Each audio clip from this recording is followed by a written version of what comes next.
ఆ kind of potential ఉన్నవాళ్ళు youngsters, యువకులు. ఇవన్నీ ఎందుకు చెప్తా ఉన్నాను అనంటే, రాజకీయ సిచ్యువేషన్లో ఈరోజు ఆంధ్ర రాష్ట్రం గురించి మరీ ముఖ్యంగా, నేను దేశం గురించి పెద్ద మాట్లాడదలుచుకోలేదు, కానీ రాష్ట్రం గురించి అయితే మాత్రం ఖచ్చితంగా ఏం జరుగుతూ ఉంది అనేది మనం అంతా కూడా ఇదే రాష్ట్రంలో ఉన్నాం కాబట్టి, ఇది రాష్ట్రం మనది కాబట్టి, మన రాష్ట్రం బాగుండాలని మనం అంతా ఆరాట పడుతున్నాం కాబట్టి ఈ రాష్ట్రంలో రాజకీయ పరిణామాలను మనం గమనించాల్సిన అవసరం ఉంది. అసలు ఈరోజు ఒక యంగ్స్టర్ రేపొద్దున గొప్పగా ఎదిగి భావి ప్రపంచంతో పోటీపడి ఉద్యోగాలన్నది తాను సంపాదించుకునే పరిస్థితిలో అవలీలగా సంపాదించుకునే పరిస్థితులకి తాను పోగలిగే పరిస్థితి ఉందా లేదా అన్నది ఏ యంగ్స్టర్కైనా కూడా ఫస్ట్ అడగాల్సిన ప్రశ్న మన మనస్సాక్షిని. ఇది జరగాలి అని అంటే ఓవర్ నైట్ జరిగే పరిస్థితి కాదు. ఒక ప్రణాళికాబద్ధంగా ఒక లీడర్ అనే వ్యక్తి, ఒక నాయకుడు అనే వ్యక్తి తాను వేసే ప్రతి అడుగు కూడా, ఈరోజు ఒక అడుగు వేస్తే అది చెట్టు కావడానికి, ఈరోజు వేసే విత్తనం ఒక చెట్టు కావడానికి, ఆ విజన్ ట్రాన్స్లేట్ కావడానికి 10-15 సంవత్సరాలు మినిమం పడుతుంది. కానీ ఆ 10-15 సంవత్సరాల తర్వాత ఈరోజు వేసే విత్తనం కన్నా సరిగ్గా వేయకపోతే, ఈరోజు వేసే విత్తనం కన్నా సరిగ్గా కరెక్ట్ అయిన విత్తనం వేయకపోతే మాత్రం 10 సంవత్సరాలు 15 సంవత్సరాల తర్వాత కూడా మన బ్రతుకులు మారవు, ఇదే మాదిరిగానే ఉంటాం. మనం లీడర్లుగా కాబోతా ఉన్నప్పుడు మనం చేయాల్సింది ఏమిటి అని అంటే, అలాంటి విత్తనాలు వేసే ఆలోచనలు మన బుర్రలో కదలాలి. ఈరోజు విద్యారంగం చూస్తే మన ప్రభుత్వ హయాంలో ఎలాంటి అడుగులు పడ్డాయి, మన ప్రభుత్వం పోయిన తర్వాత ఈ 18 నెలల కాలంలో ఎలాంటి అడుగులు పడతా ఉన్నాయని చెప్పి ఒకసారి గమనించాల్సిన అవసరం చాలా ఉంది. ఎందుకనంటే ఒకసారి తేడాగాన గమనించినట్లయితే మనము యంగ్స్టర్స్గా మన పాత్ర అన్నది ఎంత క్రిటికల్ అన్నది గుర్తుపెట్టుకుంటాం. కారణం ఏంటంటే, మనం మార్చకపోతే ఈ వ్యవస్థ మారదు. మనం మార్చడానికి అడుగులు ముందుకు వేస్తేనే ఈ వ్యవస్థ మారుతుంది. మనం చూసేసి ఉన్నట్టు వదిలేసినామనంటే ఈ వ్యవస్థ ఎప్పటికీ ఇలాగనే ఉంటుంది. మొట్టమొదటిసారిగా అడుగులు పడింది నిజంగా మన టైంలో పడ్డాయని చెప్పి మాత్రం నేను గర్వంగా చెప్పగలుగుతాను. ఎందుకంటే ప్రతి అడుగు కూడా ఫస్ట్ క్లాస్ చదువుతా ఉన్న పిల్లాడి దగ్గర నుంచి, కేజీ నుంచి పీజీ దాకా, కేజీ నుంచి ఆ పిల్లాడు గ్రాడ్యుయేషన్ అయ్యేదాకా, ఆ పిల్లాడికి ఎలాంటి చదువులు ఉండాలి, ఎలాంటి భావితరంతో తాను పోటీ పడే పరిస్థితి వస్తుంది, ఆ పోటీలో తాను ఎలా నిలబడగలుగుతాడు, ఆ పోటీలో తాను నిలబడమే కాకుండా ఆ పోటీలో తాను విజయం సాధించాలి అని చెప్పి ఆలోచన చేసిన వ్యక్తులము ఒక్క వైఎస్ఆర్సీపీ ప్రభుత్వంలో మన హయాంలో మాత్రమే జరిగింది. మామూలుగా స్టూడెంట్స్ గురించి ఏ నాయకుడు, ఏ రాజకీయ నాయకుడు ఆలోచన చేయడు, ఎందుకంటే వాళ్ళకు ఓటు హక్కు లేదు కదా అనేది ఫస్ట్. కానీ వాళ్ళే రేపొద్దున భవిష్యత్తు అని ఆలోచన చేయగలిగిన వాడు మాత్రమే రాజకీయ నాయకుడు కాదు, లీడర్ అవుతాడు. అలాంటి అడుగులు పడింది వైఎస్ఆర్సీపీ అని నేను గొప్పగా చెప్పగలుగుతా. మొట్టమొదటి అడుగులు ఇంగ్లీష్ మీడియం వైపుల అడుగులు పడ్డాయి. బడులు మార్చాలి, గవర్నమెంట్ బడులలో చదివే పిల్లలు కాంపిటేటివ్గా ఒక ఆస్పిరేషన్గా ఎవరైనా కూడా why should anybody go to Narayana, why should anybody go to Chaitanya, why should anybody go to any private పెద్ద స్కూలు. మన గవర్నమెంట్ స్కూళ్ళు ఎందుకు అలా లేవు, మన గవర్నమెంట్ స్కూళ్ళు ఎందుకు ప్రైవేట్ స్కూళ్ళతో పోటీ పడే పరిస్థితి ఎందుకు లేదు, గవర్నమెంట్ స్కూళ్ళ ప్రైవేట్ స్కూళ్ళతో పోటీ పడే పరిస్థితి వచ్చినప్పుడు, లేదా ప్రైవేట్ స్కూల్సే గవర్నమెంట్ స్కూల్స్తో పోటీ పడే పరిస్థితి తీసుకొచ్చినప్పుడు అప్పుడు పేదవాడి జీవితం బాగుపడుతుంది అన్నది మొట్టమొదటి సీడ్ అక్కడి నుంచి పడింది. ఆ సీడ్లో భాగంగా వేగంగా అడుగులు మార్చాం.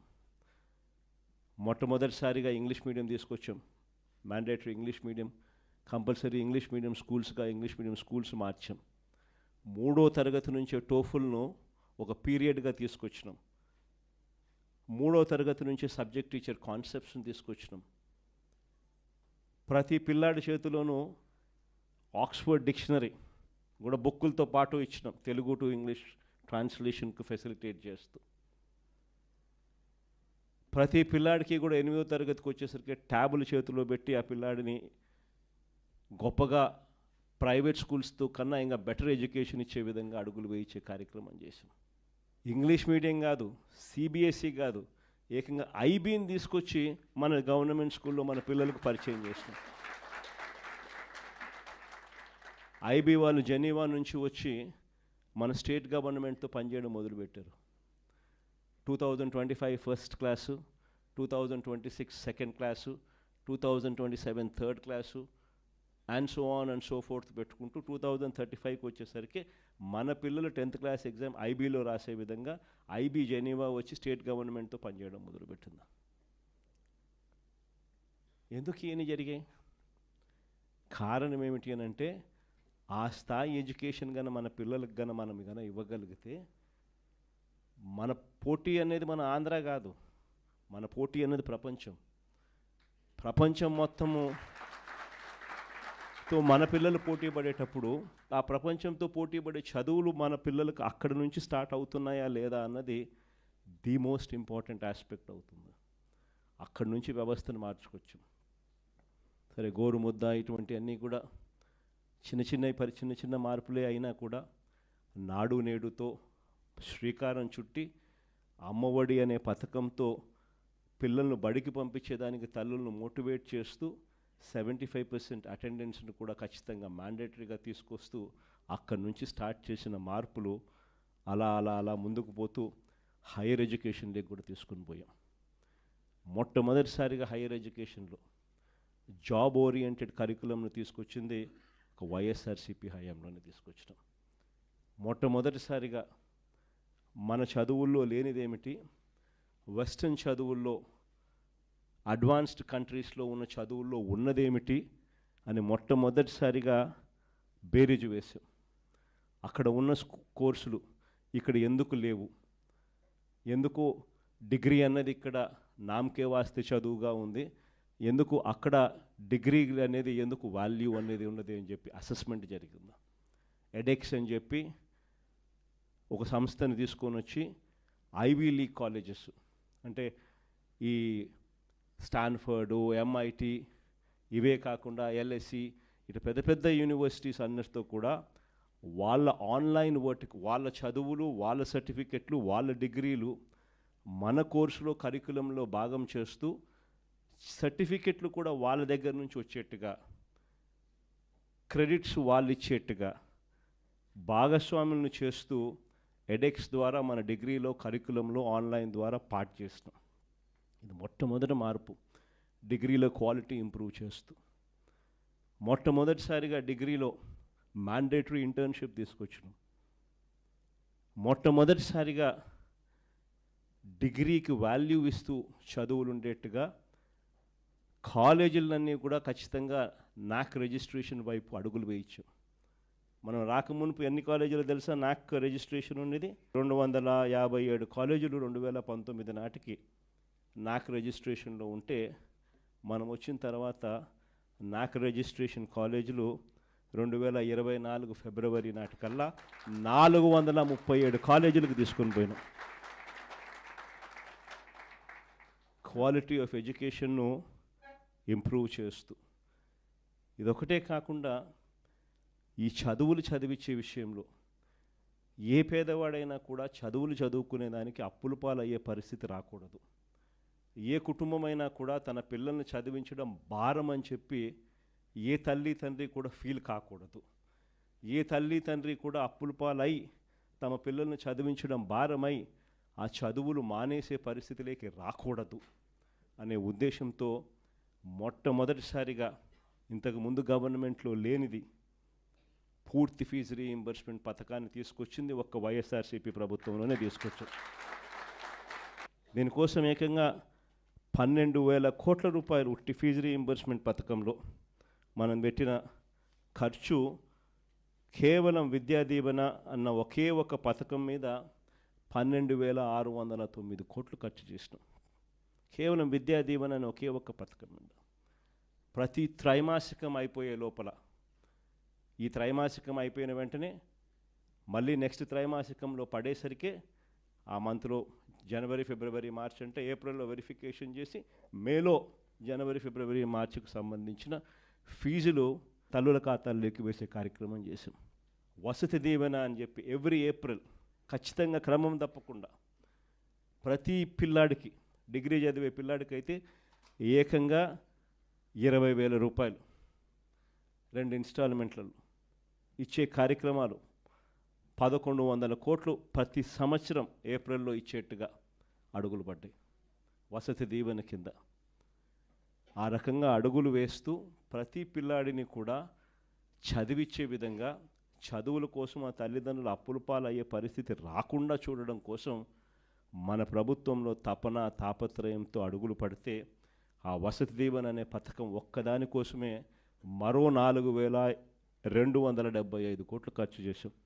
అంటే కేవలం విద్యా దీవెన, వసతి దీవెన అంటే హయ్యర్ ఎడ్యుకేషన్లో మన పిల్లలకు గొప్ప చదువులు చదవాలి, ఆ చదువుల కోసం తల్లిదండ్రులు అప్పుల పాలయ్యే పరిస్థితి రాకూడదు అని చెప్పి కేవలం ఈ 2 పథకాలు, సంపూర్ణ ఫీజు రీయింబర్స్మెంట్ పథకం విద్యా దీవెన అండ్ వసతి దీవెన, ఈ 2 పథకాల కోసమే ఏకంగా 16,800 కోట్ల రూపాయలు ఖర్చు చేసిన ప్రభుత్వం ఒక్క వైఎస్ఆర్సీపీ ప్రభుత్వమే చెప్తాను.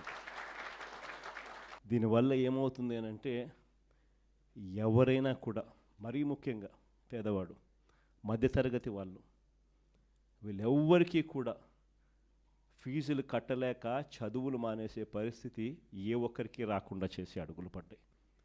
కానీ ఈరోజు ఏం జరుగుతా ఉంది? ఇవన్నీ నేను చెప్పినటువన్నీ గతం.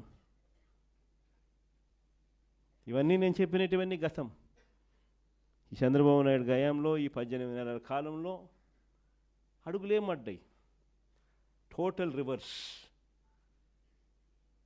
స్కూళ్ళ దగ్గర నుంచి మొదలెడితే నాడు నేడు ఆగిపోయింది, ఇంగ్లీష్ మీడియం ఆగిపోయింది, టోఫుల్ క్లాసులు ఎత్తేసినారు, సబ్జెక్ట్ టీచర్ కాన్సెప్ట్ గాలికి ఎగిరిపోయింది, 8వ తరగతి పిల్లలకు ట్యాబులు ఇచ్చేది మానేసినారు. గోరుముద్ద అన్నది అసలు ఈ పొద్దు క్వాలిటీ లేని తిండిగా తయారైపోయింది. సరే, ఒకవైపున స్కూళ్ళు నాశనం అయిపోయాయి అన్నది ఒక్క నిమిషం పక్కన పెడితే, హైయర్ ఎడ్యుకేషన్కి వచ్చేసరికి పరిస్థితి ఏమిటి అని చూస్తే, ఈరోజు పిల్లలు చదవకూడదు, చదివితే వీళ్ళు ఎక్కడ గొప్పవాళ్ళు అవుతారేమో అనే బాధ చంద్రబాబు నాయుడులో ఎక్కువగా అనిపిస్తూ ఉంది. మొట్టమొదటి ప్రభుత్వం, ఈ ప్రభుత్వం వచ్చిన తర్వాత సెప్టెంబర్ 30 దాకా 7 క్వార్టర్స్ ఫీజు రీయింబర్స్మెంట్ బకాయిలే. జనవరి, ఫిబ్రవరి, మార్చ్ 2024, జనవరి, ఫిబ్రవరి, March quarter 2024 which was suppose to be paid ఏప్రిల్లో వెరిఫై చేసి మేలో డబ్బులు ఇవ్వాల్సింది. అక్కడ బ్రేక్ పడింది. ఎన్నికలు మే 13 ఎన్నికలు జరిగాయి, అక్కడ బ్రేక్ పడింది. చంద్రబాబు నాయుడు ఎన్నికల కమిషన్కి లేఖ రాసి ఫీజు రీయింబర్స్మెంట్ డబ్బులు జగన్ ఇస్తా ఉన్నాడు, ఆపండి అని చెప్పి ఏకంగా లేఖ కూడా రాసి కూడా ఆపిచ్చేసాడు. సరే, మే 13 ఎన్నికలు అయిపోయాయి, తర్వాత అయినా ఆయన ఇస్తాడులే ఇవ్వాలి కదా. జనవరి, ఫిబ్రవరి, మార్చ్ క్వార్టర్కు సంబంధించి ఏప్రిల్లో వెరిఫై చేసి మేలో ఇవ్వాల్సింది అక్కడ బ్రేక్ పడితే, జనవరి, ఫిబ్రవరి, మార్చికి సంబంధించిన క్వార్టర్ 2024 క్వార్టర్ నుంచి సెప్టెంబర్ 2025 7 క్వార్టర్స్, ఒక్కొక్క క్వార్టర్కు దాదాపుగా 700 కోట్ల రూపాయలు, 650 కోట్ల నుంచి 700 కోట్ల రూపాయలు ఒక్కొక్క క్వార్టర్కు ఫీజు రీయింబర్స్మెంట్ కింద ఖర్చు అవుతుంది, పూర్తి ఫీజు రీయింబర్స్మెంట్ కింద. ఉజ్జాయింపుగా 7 క్వార్టర్స్కు ఇంటూ 700 అంటే 4,900 కోట్లు ఇచ్చింది ఈ ప్రభుత్వం. కేవలం 700 కోట్లు అంటే 4,200 కోట్లు డ్యూస్ ఉట్టి ఫీజు రీయింబర్స్మెంట్ మీద. ఈ డిసెంబర్కి వస్తే మరో 700 కోట్లు యాడ్ అవుతుంది. వసతి దీవెన కింద ఏప్రిల్ 2024 1100 కోట్లు, ఏప్రిల్ 2025 మరో 1100 కోట్లు, మరో 2200 కోట్లు డ్యూస్. అంటే అదొక 4000, ఇదొక 2200, 6200 కోట్లు పిల్లలకు చంద్రబాబు నాయుడు ఇవ్వాల్సింది ఇవ్వకపోవడంతో ఈరోజు పిల్లలు చదువులు మానేస్తూ ఉన్న పరిస్థితి, సర్టిఫికెట్లు రాని పరిస్థితి, తల్లిదండ్రులు గట్టిగా అడగలేని పరిస్థితిలో పిల్లలు ఉండరు. పిల్లల చదువుల కోసం తల్లిదండ్రులు అప్పులు చేస్తూ ఉన్న పరిస్థితి ఈరోజు రాష్ట్రంలో కనిపిస్తూ ఉంది.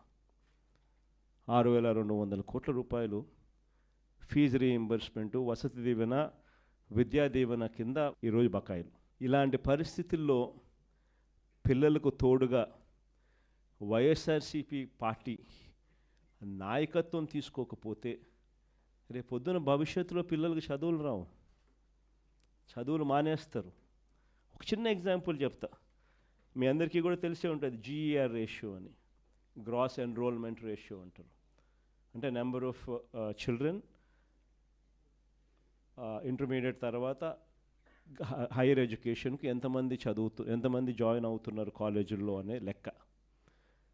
2018-19లో చూస్తే 27.86% మాత్రమే 2018-19లో జీఈఆర్ రేషియో ఉంటే 2023-24 వచ్చేసరికి మనం ఇవన్నీ చేసి తోడుగా నిలబడేసరికి ఏకంగా 37% అది పెరిగింది.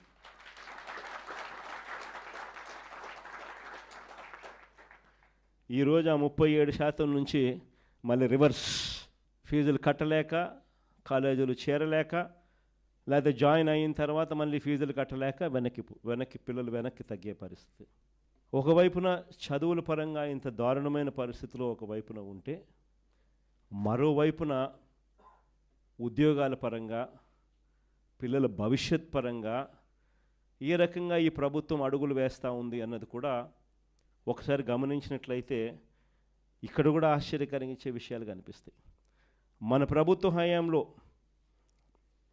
ఒక చిన్న కంపారిజన్ చెప్పడానికి, మన ప్రభుత్వ హయాంలో అక్షరాల ప్రభుత్వ రంగంలోనే దాదాపుగా 6,31,000 ఉద్యోగాలు ప్రభుత్వ పరంగా మనం ఇవ్వగలిగాం. ప్రభుత్వ రంగంలోనే ఒక పర్మనెంట్ ఉద్యోగాలే గవర్నమెంట్ రంగంలో ఇచ్చినది దాదాపుగా 2,13,662 ఉద్యోగాలు ఇచ్చినాం. గ్రామ వార్డు సచివాలయాల్లోనే మన కళ్ళ ఎదుటనే యంగ్స్టర్స్ అందరూ కూడా కనిపిస్తారు గ్రామాల్లో. ఆ గ్రామ వార్డు సచివాలయాల్లోనే దాదాపుగా 1,26,000 మంది ఉద్యోగాలు మన హయాంలో ఇచ్చిన ఉద్యోగాలే మన పిల్లలే కనిపిస్తారు. మరో 52,000 మంది ఆర్టీసీలో గవర్నమెంట్గా వైఎస్ఆర్సీపీ గవర్నమెంట్లో రెగ్యులరైజ్ చేస్తే 52,000 మంది ఆర్టీసీ ఎంప్లాయీస్ను గవర్నమెంట్లో రెగ్యులరైజ్ అయిపోయిన ఉద్యోగస్తులుగా కనిపిస్తారు. మరో health and medical family welfare సెక్షన్లో చూస్తే దాదాపుగా మరో 17,000 ఉద్యోగాలు అక్కడ కూడా మనం ఇచ్చి జీరో వేకెన్సీ పాలసీ తీసుకొని వచ్చి ప్రతి హాస్పిటల్లోనూ కూడా స్పెషలిస్ట్ డాక్టర్ల కొరతలు నేషనల్ లెవెల్లో 61% డెఫిసిట్ ఉంటే ఆంధ్ర రాష్ట్రంలోకి వచ్చేసరికి కేవలం 4% మాత్రమే డెఫిసిట్. స్పెషలిస్ట్ డాక్టర్లు గవర్నమెంట్ హాస్పిటల్లో అవైలబిలిటీ సంఖ్య. ఆ రకంగా మరో 17,000 మందిని రిక్రూట్ చేసినాం. స్కూల్ ఎడ్యుకేషన్లో దాదాపుగా మరో 10,300 మంది పోస్టులు అక్కడ క్రియేట్ చేసాం. 1998-2008 డిఎస్సి లాంటి ప్రాబ్లమ్స్ అన్నీ కూడా సాల్వ్ చేస్తూ 2019 DSC, 2023 DSC, 2023 KGBV, triple IT ఇవన్నీ కలుపుకుంటే దాదాపుగా మరో 10,300 ఉద్యోగాలు స్కూల్ ఎడ్యుకేషన్లో ఇవన్నీ కూడా ప్యాక్ చేస్తాం. ఇవి కాక కళ్ళ ఎదుట కనిపించే గవర్నమెంట్ సెక్టర్లో 2,66,000 మంది వాలంటీర్లు కనిపిస్తారు. ఆప్కాస్లో మరో 1,00,000 మంది కనిపిస్తారు. బ్రేవరేజెస్ కార్పొరేషన్లో మరో 18,000 మంది కనిపించేవాళ్ళు. రేషన్ MDUs, మొబైల్ డిస్పెన్సింగ్ యూనిట్స్లో ఆ డ్రైవరుకు తోడు అటెండరు, మరో 20,000 మంది ఎంప్లాయీస్. ఈ రకంగా దాదాపుగా ఉట్టి ప్రభుత్వ రంగంలో దాదాపుగా 6 లక్షల ఉద్యోగాలు, 6,31,000 ఉద్యోగాలు ఒక్క ప్రభుత్వ రంగంలోనే మనం క్రియేట్ చేయగలిగాం. ఇవి కాక MSME సెక్టర్, అన్నిటికన్నా ఉద్యోగాలకు మూలమైన సెక్టర్ ఏంటంటే MSME సెక్టర్.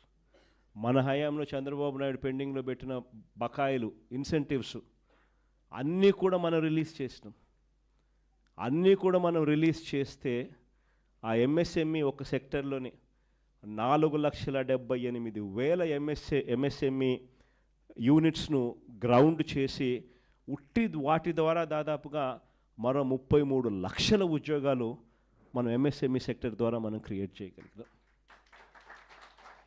అంటే ఒక కాన్ఫిడెన్స్ ఉండేది, వైఎస్ఆర్సీపీ ప్రభుత్వం, జగన్ ప్రభుత్వం MSMEస్కు తోడుగా ఉంది, పెండింగ్ బకాయిలన్నీ తాను క్లియర్ చేశాడు, ప్రతి సంవత్సరం క్రమం తప్పకుండా MSMEలకు కూడా తాను బటన్ నొక్కుతూ ఉన్నాడు. కాబట్టి MSME ఇన్సెంటివ్స్ క్రమం తప్పకుండా ప్రతి సంవత్సరం వస్తాయి మాకు అన్న నమ్మకం. ఆ నమ్మకంతో MSMEలు are the biggest providers of jobs. ఈ పెద్ద కంపెనీలు, సోకాల్డ్ పెద్ద కంపెనీలలో పెద్ద ఉద్యోగాల సంఖ్యలో ఎక్కువ రావు, పెట్టుబడి ఎక్కువ, ఉద్యోగాల సంఖ్య తక్కువ. కానీ MSMEస్లో పెట్టుబడి తక్కువ, ఉద్యోగాలు మాత్రం ఎక్కువ పెట్టుబడితో కంపేర్ చేస్తే. దాదాపుగా 4,78,000 యూనిట్స్ గ్రౌండ్ అయి మరో 33 లక్షల ఉద్యోగాలు MSME సెక్టర్ ద్వారా మనం కల్పించగలిగాం. అది కాకుండా లార్జ్ అండ్ మెగా ఇండస్ట్రీస్లో మరో 1,00,000 ఉద్యోగాలు, మొత్తం కలిపితే 40,13,552 ఉద్యోగాలు ఒక్క వైఎస్ఆర్సీపీ ప్రభుత్వ హయాంలో మనం క్రియేట్ చేయగలిగాం. ఇది మనం చెప్పే లెక్కలు కూడా కాదు, వాళ్ళు తయారు చేసుకున్న సోషియో ఎకనామిక్ సర్వే రిపోర్ట్ల ప్రకారం నిజంగా మెరుగైన ఉద్యోగాలు ఎక్కడొస్తాయి తెలుసా? సెల్ఫ్ ఎంప్లాయిడ్ సెక్షన్స్లో వస్తాయి ఉద్యోగాలు. ఇవన్నీ ఇంత కష్టపడితే మనం క్రియేట్ చేయగలిగినవి ఇంతే. కానీ సెల్ఫ్ ఎంప్లాయిడ్ సెక్షన్స్లో మనం ప్రమోట్ చేయగలిగితే, క్రియేట్ చేయగలిగిన ఎంప్లాయ్మెంటు ఒక విప్లవం. అన్నిటికన్నా ఇంకొకటి బిగ్గెస్ట్ ఏం తెలుసా? 62% ఆఫ్ ద పాపులేషన్, 62% పాపులేషన్ వ్యవసాయం మీద ఆధారపడ్డ పాపులేషన్. వ్యవసాయం ఒక్కటి కుదేలైపోతే 62% జనాభాకు ఉపాధి ఉండదు. చంద్రబాబు నాయుడు నోట్లో నుంచి వచ్చే మాటలు అయితే వ్యవసాయం అన్నది దండగా అనే మాటలు వస్తాయి. కానీ వ్యవసాయాన్ని పండగగా మార్చిన పరిపాలన ఎక్కడైనా జరిగింది అని అంటే మన ప్రభుత్వ హయాంలో. ప్రతి అడుగులో కూడా విత్తనం నుంచి పంట కొనుగోలు వరకు, పంట కొనుగోలు నుంచి రైతుకి ఏదైనా విపత్తు వస్తే ఆ విపత్తు నుంచి రైతును ఆదుకునే వరకు ప్రతి అడుగులోనూ కూడా రైతును చేయబట్టుకొని నడిపించింది ఒక వైఎస్ఆర్సీపీ ప్రభుత్వ హయాంలో మాత్రమే. ఇవన్నీ చేయగలిగాం కాబట్టే రాష్ట్రంలో ఎకానమీ అన్నది బాయింట్గా ఉన్నది. వీటి అన్నిటికీ తోడు ఎప్పుడు జరగని విధంగా 4 పోర్ట్లు రాష్ట్రం మొత్తం చూస్తే మనం రాకమునుపు వరకు 6 పోర్ట్లు ఉంటే, 4 లొకేషన్స్లో 6 పోర్ట్లు ఉంటే, మన 5 ఏళ్ల పీరియడ్లోనే కోవిడ్ ఉన్నా కూడా, 2 సంవత్సరాలు కోవిడ్ ఉన్నా కూడా, మన 5 ఏళ్ల కాలంలో ఏకంగా మరో 4 పోర్ట్లకు శ్రీకారం చుట్టి అడుగులు ముందుకేసి, అందులో 3 పోర్ట్లు గవర్నమెంట్ రంగంలోనే, రామాయపట్నం అయితేనేమి, మూలపేట అయితేనేమి, కాకినాడ అయితేనేమి, మచిలీపట్నం పోర్ట్ అయితేనేమి. ఇవన్నీ దాదాపుగా రామాయపట్నం అయితే 80% కంప్లీట్ అయిపోయింది, మచిలీపట్నం పోర్ట్ అయితే 30% కంప్లీట్ అయిపోయింది, మూలపేట పోర్టు ఆల్మోస్ట్ 30% కంప్లీట్ అయిపోయింది, కాకినాడ పోర్టు ఒకటి ప్రైవేట్ పోర్ట్లో ఇంకోటి డెవలప్ చేసాం. మొత్తం 4 పోర్ట్లు, 10 ఫిషింగ్ హార్బర్లు, 6 ఫిష్ ల్యాండింగ్ సెంటర్సు. అంటే పోర్ట్ లెడ్ ఎకానమీని అడుగులు వేగంగా ముందుకు ఇచ్చగలిగాం. గూగుల్కి సంబంధించి క్లారిఫికేషన్, చంద్రబాబు నాయుడు అనే వ్యక్తి ఏ రకంగా క్రెడిట్ చోరీ చేస్తాడు అనేది కూడా చెప్పింటే, డేటా సెంటర్ అనే దానికి ఫస్ట్ ఆఫ్ ఆల్ డేటా విశాఖపట్నంకు రావాలా కదా, వస్తేనే కదా డేటా సెంటర్ అనేది వచ్చేది. ఆ డేటా అనేది సింగపూర్ నుంచి కేబుల్ తీసుకొచ్చేదానికి అంకురార్పణ చేసింది వైఎస్ఆర్సీపీ ప్రభుత్వంలో జరిగింది. కాబట్టి వైఎస్ఆర్సీపీ ప్రభుత్వంలో 300 మెగావాట్లకు సంబంధించి డేటా సెంటర్కు శంకుస్థాపన చేశాం. అదానికి గూగుల్కు ఆ రోజుల్లోనే 2022లోనే నోయిడాలో గూగుల్తో కలిపి నోయిడాలో already data centre Adani already కట్టాడు. దానికి సంబంధించి శంకుస్థాపన 2023లో జరిగింది. తర్వాత సింగపూర్ గవర్నమెంట్కు 2020 శంకుస్థాపన చేసిన రోజే తర్వాత 3-4 నెలలకే 2022లోని సింగపూర్ గవర్నమెంట్కి లేఖ కూడా రాసినాం. కేబుల్ అక్కడి నుంచి వచ్చేదానికి మాకు ఫెసిలిటేట్ చేయండి అని. అవన్నీ జరిగితే ఈరోజు గూగుల్ వస్తూ ఉన్నాం. డేటా సెంటర్లో అసలు కట్టాలి అని అంటే ఫస్ట్ డేటా రావడానికి కేబుల్ కావాలి కదా. ఇవన్నీ అప్పుడు మనం చేసాం కాబట్టి ఇప్పుడు వస్తూ ఉంది. ఆ రోజు నుంచి చూస్తే విశాఖపట్నంలో డెవలప్మెంట్ అనేది ఆ రోజు అడుగులు మనం వేసాం కాబట్టి ఈరోజు గూగుల్ వస్తూ ఉంది. ఆ రోజు మనం మూలపేట పోర్టు మనం 30% కంప్లీట్ చేసాం కాబట్టి ఈరోజు మూలపేటలో పోర్టు కంప్లీట్ అయ్యే పరిస్థితిలోకి వస్తూ ఉంది. ఆ రోజు భోగాపురం ఎయిర్పోర్ట్కు 900 కోట్లు ల్యాండ్ అక్విజిషన్కి మనం ఖర్చు చేసినాం. R&R ల్యాండ్ అక్విజిషను 900 కోట్లు ఖర్చు చేసి భోగాపురం ఎయిర్పోర్ట్కు ఫౌండేషన్ స్టోన్ వేసి దాదాపు 30% కంప్లీట్ చేసినాం. అన్ని పర్మిషన్లు తీసుకొచ్చి ఇచ్చి మనం చేశాం కాబట్టి అది కంప్లీట్ అవుతుంది. ఈరోజు నిజంగా చంద్రబాబు నాయుడు చూస్తే అన్ని రివర్స్గానే కనిపిస్తూ ఉండే. మెడికల్ కాలేజీలు అన్నిటికన్నా నిజంగా చాలా అతి దరిద్రమైన పని చంద్రబాబు నాయుడు ఏదైనా చేస్తూ ఉన్నాడంటే ఇది అతి దరిద్రమైన పని. నిజంగా అతను మంచి చేయకపోతే చేయకపోయి కనీసం చెడు చేయడం అన్నదానికి మనకి ఇంతకన్నా దరిద్రం ఏదైనా ఉంటుందో నాకు అర్థం కాదు అసలు. ఎందుకనంటే నువ్వు కట్టిందిలా రాష్ట్రం ఏర్పడినప్పటి నుంచి ఇప్పటిదాకా 1923 1923 నుంచి 2019 దాకా అంటే మన ప్రభుత్వం వచ్చేదాకా రాష్ట్రంలో ఉన్న మొత్తం మెడికల్ కాలేజీలు ఎన్ని అంటే 12. గవర్నమెంట్ రంగంలో ఉన్న మొత్తం మెడికల్ కాలేజీలు ఎన్ని అని అంటే 12. ఈ 12 కాలేజీలకు చంద్రబాబు నాయుడు చేసింది 0. రాష్ట్రంలో ఉన్న మెడికల్ కాలేజీలు ఎన్ని అంటే గవర్నమెంట్ 12. చంద్రబాబు నాయుడు 12లో ఏమైనా ఒకటన్నా చేశాడంటే అది లే, ఒక్కటి చేయలే. మనం వచ్చిన తర్వాత ఏకంగా 5 ఏళ్లలో కోవిడ్ ఉన్నా కూడా 2 సంవత్సరాలు 5 ఏళ్లలో ఏకంగా 17 మెడికల్ కాలేజీలు మనం తీసుకొచ్చే కార్యక్రమం చేస్తాం. ఆ 17 మెడికల్ కాలేజీల్లో అసలు ఒక మెడికల్ కాలేజ్ అన్నది ఎందుకంత ఇంపార్టెంటు, అది చాలా మోస్ట్ ఇంపార్టెంట్ థింగ్. ప్రతి ఒక్కరం కూడా చంద్రబాబు నాయుడు తప్ప మిగతా వాళ్ళందరూ కూడా లాజికల్గా ఆలోచన చేయదగ్గ పాయింట్. అసలు గవర్నమెంట్ ఎందుకు స్కూళ్ళు నడుపుతుంది, అసలు గవర్నమెంట్ ఎందుకు హాస్పిటల్ నడుపుతుంది, గవర్నమెంట్ ఎందుకు ఆర్టీసీ బస్సులు నడుపుతుంది? ఎప్పుడైనా ఆలోచన చేశారా? ఎప్పుడైనా తట్టిందా? ఎందుకంటే గవర్నమెంట్ ఇది చేయకపోతే ప్రైవేట్ వాడు పేదవాడిని మధ్యతరగతిని పూర్తిగా నాశనం చేసేస్తాడు. ఎక్స్ప్లాయిటేషన్ జరుగుతుంది. ప్రైవేట్ ఎక్స్ప్లాయిటేషన్కి చెక్ పడాలి అని అంటే గవర్నమెంట్ అనేది స్కూళ్ళు నడుపుతేనే చెక్కు పడుతుంది, గవర్నమెంట్ అనేది హాస్పిటల్ నడుపుతేనే చెక్కు పడుతుంది, గవర్నమెంట్ అన్నది ట్రాన్స్పోర్ట్ ఆర్టీసీ నడుపుతేనే చెక్కు పడుతుంది. లేకపోతే ప్రైవేట్ వాళ్ళు పేదలను మధ్యతరగతి వాళ్ళను పూర్తిగా ఎక్స్ప్లాయిట్ చేసే కార్యక్రమం జరుగుతుంది. This is common sense. మనము ప్రతి పార్లమెంటును ఒక జిల్లా చేసాం, అంటే ప్రతి 7 అసెంబ్లీ సెగ్మెంట్లకు ఒక పార్లమెంటుకు ఒక జిల్లా చేసాం. జిల్లా చేయడమే కాకుండా ఆ జిల్లాలో ఒక గవర్నమెంట్ మెడికల్ కాలేజ్ తీసుకొచ్చే కార్యక్రమం చేస్తాం. గవర్నమెంట్ మెడికల్ కాలేజ్ ఎందుకు అని అంటే గవర్నమెంట్ మెడికల్ కాలేజ్తో పాటు అక్కడ ఒక మల్టీ స్పెషాలిటీ హాస్పిటల్ కూడా టీచింగ్ హాస్పిటల్గా అవైలబిలిటీలోకి వస్తుంది. ఎందుకనంటే అసిస్టెంట్ ప్రొఫెసర్లు పీజీ స్టూడెంట్సు మెడికోసు వీళ్ళందరూ కూడా అక్కడే పనిచేస్తారు, నర్సింగ్ స్టూడెంట్స్ అందరూ కూడా. సో ఒక సూపర్ స్పెషాలిటీ హాస్పిటల్ అన్నది కూడా ఒక టీచింగ్ హాస్పిటల్ రూపేణ అవైలబిలిటీలోకి వచ్చి పేదలకు ఉచితంగా వైద్యం అక్కడ అందుబాటులోకి వస్తుంది. ఎప్పుడైతే ఈ టీచింగ్ హాస్పిటల్ పనిచేయడం మొదలు పెడుతుందో సూపర్ స్పెషాలిటీ హాస్పిటల్ ఎప్పుడైతే అందుబాటులోకి వస్తుందో, ఉచితంగా వైద్యం అన్నది ఎప్పుడైతే పేదలకు మధ్యతరగతి వాళ్ళకు అందుబాటులోకి వస్తుందో, ప్రైవేట్ వాడు ఎక్స్‌ప్లాయిట్ చేసే అవకాశం తగ్గిపోతుంది. ఎందుకనంటే 50 కిలోమీటర్ల దూరంలో నీకు ఆ హాస్పిటల్ ఉన్నప్పుడు, 50 కిలోమీటర్ల లోపే ఈ హాస్పిటల్‌లో నీకు ఉచితంగా వైద్యం అందుతా ఉన్నప్పుడు, నువ్వు లక్షల ఫీజులు వేస్తే ఎందుకు?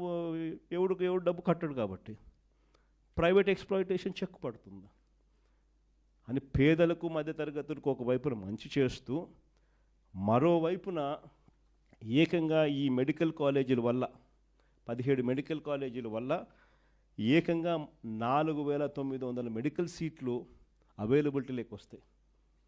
ఈ 17 మెడికల్ కాలేజీల వల్ల మాత్రమే ఏకంగా 2,550 మెడికల్ సీట్లు అవైలబిలిటీలోకి వస్తాయి.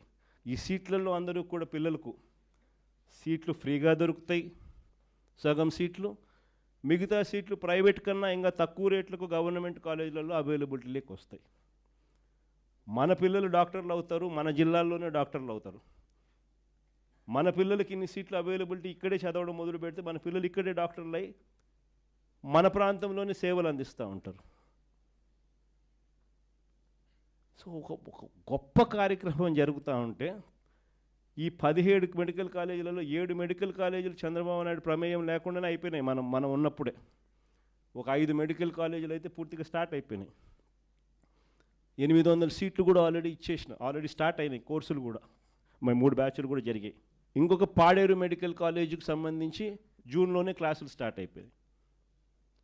పులివెందుల మెడికల్ కాలేజీకి సంబంధించి చంద్రబాబు నాయుడు ముఖ్యమంత్రి అయ్యే నాటికి సీట్లు అలాట్ చేస్తూ, అయ్యా మీకు 50 సీట్లు ఇస్తున్నాము అని చెప్పి లెటర్ వచ్చింది. ఈ మనిషి మాకు సీట్లు వద్దు అని లెటర్ ఎన్నికి రాసినాడు. ముఖ్యమంత్రి మెడికల్ కాలేజీకి 50 సీట్లు ఇస్తే సెంట్రల్ గవర్నమెంటు మాకు వద్దు అని ఎన్నికలు లెక్క రాసినాడు. మొత్తం 17 కాలేజీలలో 7 మెడికల్ కాలేజీలు రెడీగా ఉన్నాయి. 8,000 కోట్లకు దాదాపుగా 3,000 కోట్లు అప్పుడే ఖర్చు చేసేసి పూర్తిగా కాలేజీలు రెడీ అయినాయి. మిగిలిన 10 కాలేజీలకు పెట్టాల్సింది 5,000 కోట్లు. 5 ఏళ్ళ టైం ఉంది. సంవత్సరానికి 1,000 కోట్లు. మనిషికి మనసు రాదు. 1,000 కోట్లు. రాష్ట్ర బడ్జెట్ చూస్తే 2,50,000 కోట్లు.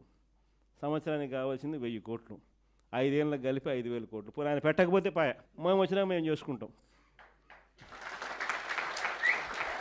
కానీ కనీసం ఇలా స్కాములు చేస్తూ అమ్మడం ఏంది అని అడుగుతా ఉన్నా. స్కాములు చేస్తూ అమ్మేదానికోసం శ్రీకారం చుడతా ఉన్నాడు. సో ఈ స్థాయికి దిగజారిపోయిన ఈ మనిషిని నిజంగానే క్వశ్చన్ చేయగలిగిన వ్యక్తులు ఎవరైనా ఉండారు అని అంటే అది యంగ్స్టర్స్ నుంచి మొదలు కావాలి. ఎన్ని మీరు ముందుకు తీసుకొని పోవాలి. రాష్ట్రంలో 1,000,000 సంతకాల సేకరణ జరుగుతూ ఉంది. 1,000,000 సంతకాల సేకరణ జరుగుతూ ఉంది. స్టూడెంట్ వింగ్స్ను, యూత్ వింగ్స్ను ఏకంగా గ్రామ స్థాయిలోకి తీసుకొని పోయే కార్యక్రమం చేయడానికి YSR Congress party initiation already start అయింది. అందులో భాగంగానే నియోజకవర్గ స్థాయిలో అనుబంధ విభాగాలకు సంబంధించి అధ్యక్షుడిని వేయడం, మండల స్థాయిలో కూడా అనుబంధ విభాగాలకు సంబంధించి అధ్యక్షుడిని వేయడం ఆల్రెడీ కంప్లీట్ అయిపోయింది. మండల స్థాయి నుంచి ఇంకా గ్రామ స్థాయిలోకి పోయే కార్యక్రమానికి ఇప్పుడు అడుగులు పడుతూ ఉన్నాయి. గ్రామ స్థాయిలో కూడా స్టూడెంట్ అనుబంధ విభాగం రావాలి, యూత్ అనుబంధ విభాగం రావాలి.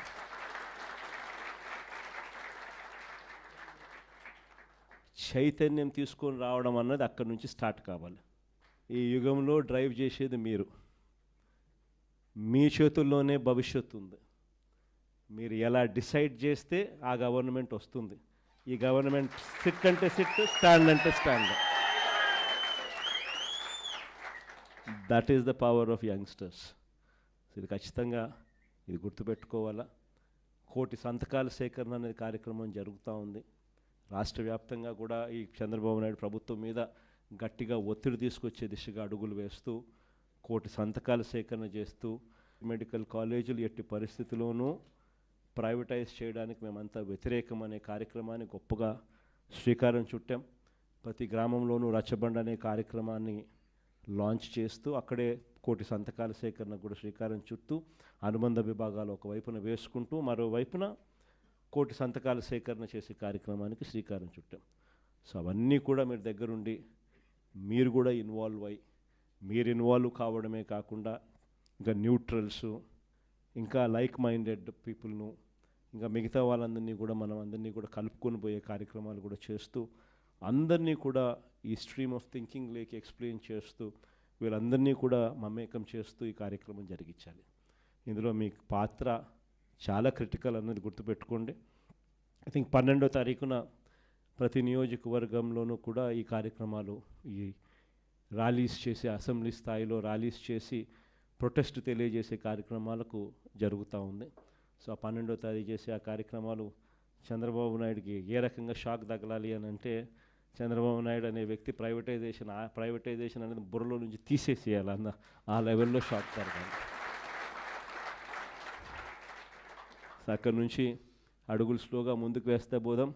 ఐ థింక్ డిసెంబర్ నాటికల్లా ఫీజు రీఇంబర్స్మెంట్ మీద కూడా ఐ థింక్ చంద్రబాబు నాయుడుకి సఫిషియెంట్ టైం ఇచ్చినట్టు ఉంటుంది. దాని తర్వాత దాని మీద కూడా గేరు మార్చి చంద్రబాబు నాయుడు మెడల్ వంచే కార్యక్రమం కూడా అక్కడ కూడా మొదలుపెట్టే కార్యక్రమం కూడా చేద్దాం. విద్యార్థుల గురించి, యువకుల ప్రాధాన్యత గురించి, రాజకీయాలలో భవిష్యత్తు గురించి నిజంగా ఎక్కడైనా కూడా కల్ముషం లేని రాజకీయాలు ఎక్కడైనా స్టార్ట్ అయ్యేటి ఎక్కడైనా ఉంటే, రాజకీయ నాయకుడు పలానివాడు అని చెప్పి ఎవరైనా కూడా గర్వకారణంగా ఫలానివాడు మా నాయకుడు అని చెప్పుకునే పరిస్థితి ఎక్కడి నుంచి అయినా స్టార్ట్ అవుతుందని అంటే, దాని బీజం పడాల్సింది కరెక్ట్గా యువత నుంచి బీజం పడాలి, స్టూడెంట్ నుంచి బీజం పడాలి. మీరంతా ఇప్పుడు జనరేషన్ జీలో ఉన్నారు. జనరేషన్ జీలో ఉన్న మీరంతా కూడా నెక్స్ట్ తరానికి, భావితరానికి మీరంతా కూడా దిక్సూచులు కాబోతూ ఉన్నారు. రాజకీయాలలో నిజంగా తులసి ముక్కల్లా నిజంగా ఎదగాలి. రాజకీయాలంటే ఎలా ఉండాలి అని అంటే, ఫలానోడు మన రాజకీయ నాయకుడు, ఫలానివాడు మా నాయకుడు అని చెప్పి కాలర్ ఎగిరేసుకొని చెప్పే విధంగా కింద వాళ్ళు మన వైపును చూసే పరిస్థితి ఉండాలి. మన యంగర్ జనరేషన్ మన వైపు చూసేట్టుగా ఉండాలి. దట్ కెన్ ఓన్లీ హ్యాపెన్ మనలో ఆ గుణాలు కనిపించినప్పుడు, మనలో ఆ క్యారెక్టర్ కనిపించినప్పుడు మాత్రమే ఆ పరిస్థితులు వస్తాయి. రాష్ట్రంలో ఈరోజు ఏం జరుగుతూ ఉంది, ఎలా జరుగుతూ ఉంది, పరిస్థితులు ఏమిటి, ఇవన్నీ కూడా మీకు తెలియనేటివి కాదు. గట్టిగా విద్యార్థులు, గట్టిగా యువత అడుగులు ముందుకు వేస్తే దేశాలలో గవర్నమెంట్లు మారిపోతూ ఉన్నాయి. రాష్ట్రాలలో గవర్నమెంట్లు మారిపోవడం అనేది పాత స్టోరీ అయిపోతే, ఏకంగా బంగ్లాదేశ్ లాంటి దేశాల్లో సైతం గవర్నమెంట్లను మార్చేసి కొత్త గవర్నమెంట్లు వచ్చేసే కార్యక్రమాలు జరుగుతాయి. ఆ కైండ్ ఆఫ్ పొటెన్షియల్ ఉన్న వాళ్ళు యంగ్స్టర్స్, యువకులు. ఇవన్నీ ఎందుకు చెప్తా ఉన్నాను అని అంటే, రాజకీయ సిచ్యువేషన్లో ఈరోజు ఆంధ్ర రాష్ట్రం గురించి మరీ ముఖ్యంగా, నేను దేశం గురించి పెద్ద మాట్లాడదలుచుకోలేదు, కానీ రాష్ట్రం గురించి అయితే మాత్రం ఖచ్చితంగా ఏం జరుగుతూ ఉంది అనేది మనం అంతా కూడా ఇదే రాష్ట్రంలో ఉన్నాం కాబట్టి, ఇది రాష్ట్రం మనది కాబట్టి, మన రాష్ట్రం బాగుండాలని మనం అంతా ఆరాట పడుతున్నాం కాబట్టి, ఈ రాష్ట్రంలో రాజకీయ పరిణామాలను మనం గమనించాల్సిన అవసరం ఉంది. అసలు ఈరోజు ఒక యంగ్స్టర్ రేపొద్దున గొప్పగా ఎదిగి భావి ప్రపంచంతో పోటీపడి ఉద్యోగాలన్నది తాను సంపాదించుకునే పరిస్థితిలో, అవలీలగా సంపాదించుకునే పరిస్థితిలోకి తాను పోగలిగే పరిస్థితి ఉందా లేదా అన్నది ఏ యంగ్స్టర్కైనా కూడా ఫస్ట్ అడగాల్సిన ప్రశ్న మన మనస్సాక్షిని. ఇది జరగాలి అని అంటే ఓవర్ నైట్ జరిగే పరిస్థితి కాదు. ఒక ప్రణాళికాబద్ధంగా ఒక లీడర్ అనే వ్యక్తి, ఒక నాయకుడు అనే వ్యక్తి తాను వేసే ప్రతి అడుగు కూడా, ఈరోజు ఒక అడుగు వేస్తే అది చెట్టు కావడానికి, ఈరోజు వేసే విత్తనం ఒక చెట్టు కావడానికి, ఆ విజన్ ట్రాన్స్లేట్ కావడానికి 10-15 సంవత్సరాలు మినిమం పడుతుంది. కానీ ఆ 10-15 సంవత్సరాల తర్వాత ఈరోజు వేసే విత్తనం కన్నా సరిగ్గా వేయకపోతే, ఈరోజు వేసే విత్తనం కన్నా సరిగ్గా కరెక్ట్ అయిన విత్తనం వేయకపోతే మాత్రం 10 సంవత్సరాలు 15 సంవత్సరాల తర్వాత కూడా మన బ్రతుకులు మారవు, ఇదే మాదిరిగానే ఉంటాం.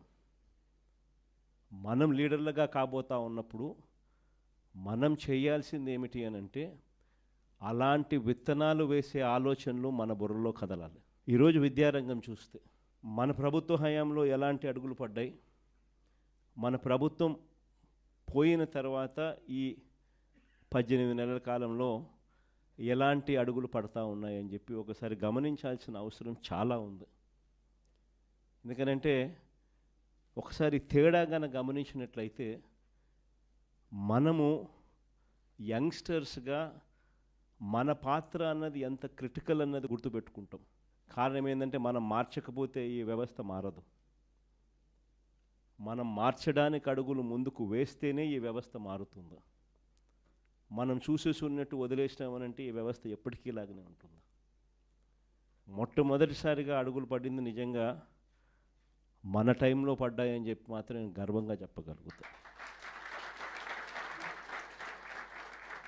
ఎందుకంటే ప్రతి అడుగు కూడా ఫస్ట్ క్లాస్ చదువుతా ఉన్న పిల్లాడి దగ్గర నుంచి, కేజీ నుంచి పీజీ దాకా, కేజీ నుంచి ఆ పిల్లాడు గ్రాడ్యుయేషన్ అయ్యేదాకా, ఆ పిల్లాడికి ఎలాంటి చదువులు ఉండాలి, ఎలాంటి భావితరంతో తాను పోటీ పడే పరిస్థితి వస్తుంది, ఆ పోటీలో తాను ఎలా నిలబడగలుగుతాడు, ఆ పోటీలో తాను నిలబడమే కాకుండా ఆ పోటీలో తాను విజయం సాధించాలి అని చెప్పి ఆలోచన చేసిన వ్యక్తులము ఒక్క వైఎస్ఆర్సీపీ ప్రభుత్వంలో మన హయాంలో మాత్రమే జరిగింది. మామూలుగా స్టూడెంట్స్ గురించి ఏ నాయకుడు, ఏ రాజకీయ నాయకుడు ఆలోచన చేయడు, ఎందుకంటే వాళ్ళకు ఓటు హక్కు లేదు కదా అనేది ఫస్ట్. కానీ వాళ్ళే రేపొద్దున భవిష్యత్తు అని ఆలోచన చేయగలిగిన వాడు మాత్రమే రాజకీయ నాయకుడు కాదు, లీడర్ అవుతాడు. అలాంటి అడుగులు పడింది వైఎస్ఆర్సీపీ అని నేను గొప్పగా చెప్పగలుగుతాను. మొట్టమొదటి అడుగులు ఇంగ్లీష్ మీడియం వైపులో అడుగులు పడ్డాయి.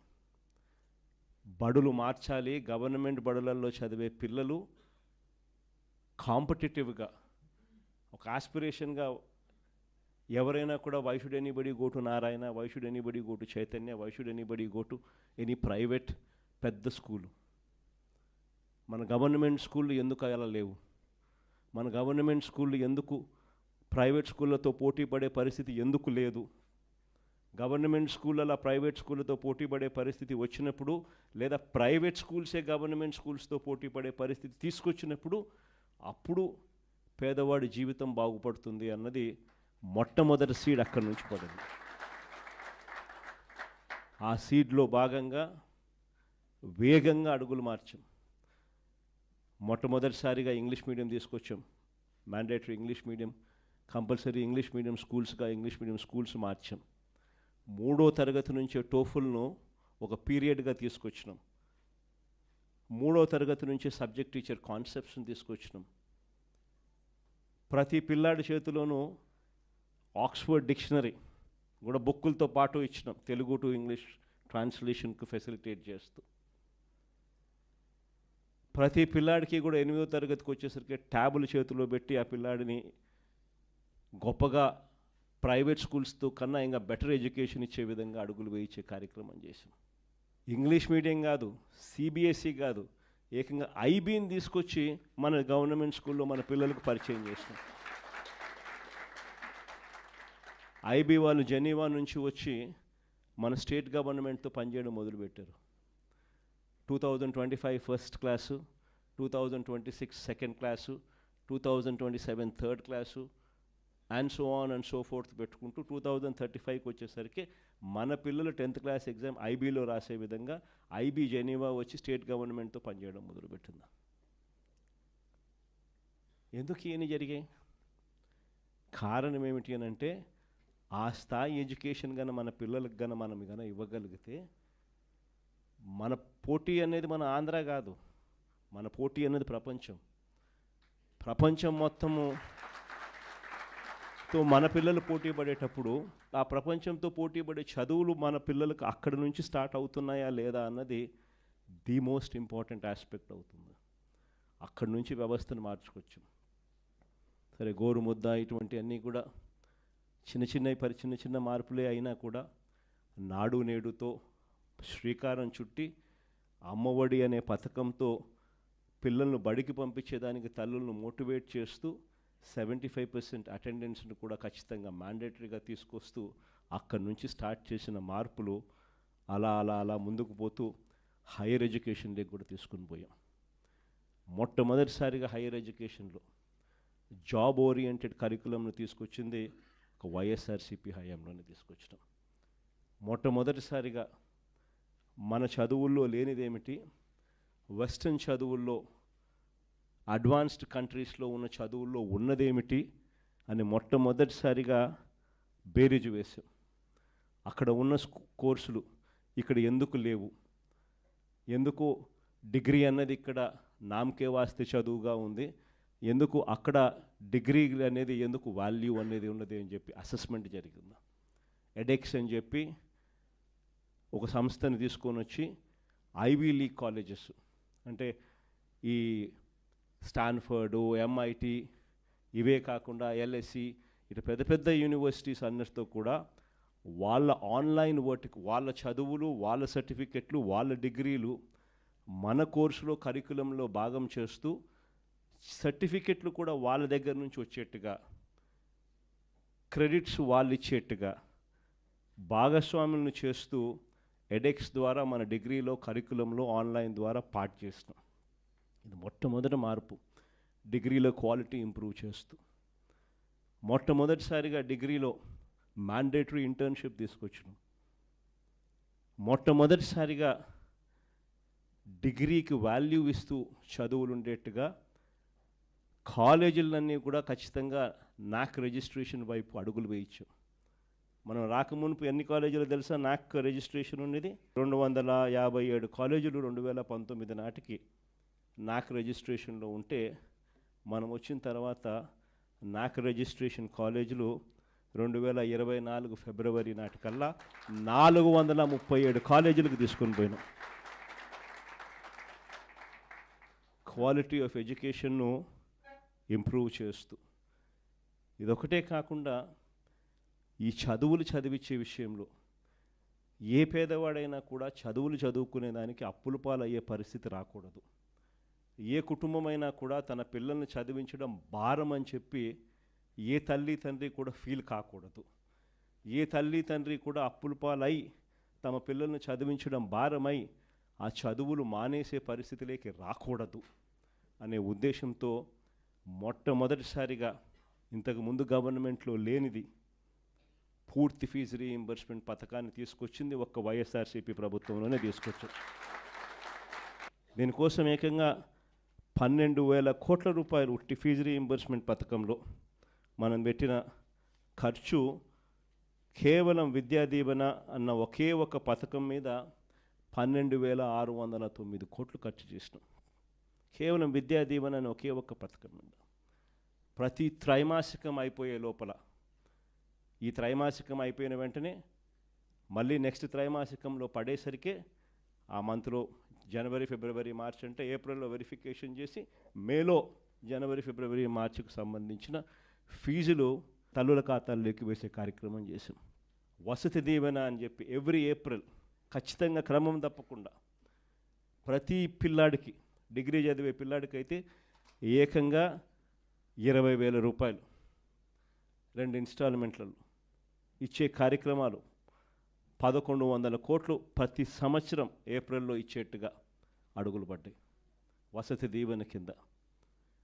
ఆ రకంగా అడుగులు వేస్తూ ప్రతి పిల్లాడిని కూడా చదివించే విధంగా, చదువుల కోసం ఆ తల్లిదండ్రులు అప్పుల పాలయ్యే పరిస్థితి రాకుండా చూడడం కోసం మన ప్రభుత్వంలో తపన తాపత్రయంతో అడుగులు పడితే ఆ వసతి దీవెన అనే పథకం ఒక్కదాని కోసమే మరో 4,275 కోట్లు ఖర్చు చేశాం.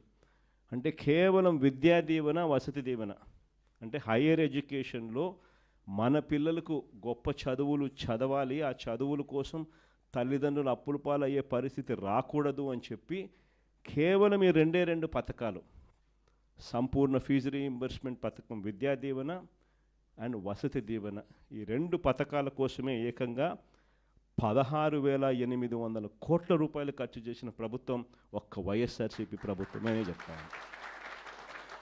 దీనివల్ల ఏమవుతుంది అని అంటే, ఎవరైనా కూడా, మరీ ముఖ్యంగా పేదవాడు, మధ్యతరగతి వాళ్ళు, వీళ్ళెవ్వరికీ కూడా ఫీజులు కట్టలేక చదువులు మానేసే పరిస్థితి ఏ ఒక్కరికి రాకుండా చేసే అడుగులు పడ్డాయి.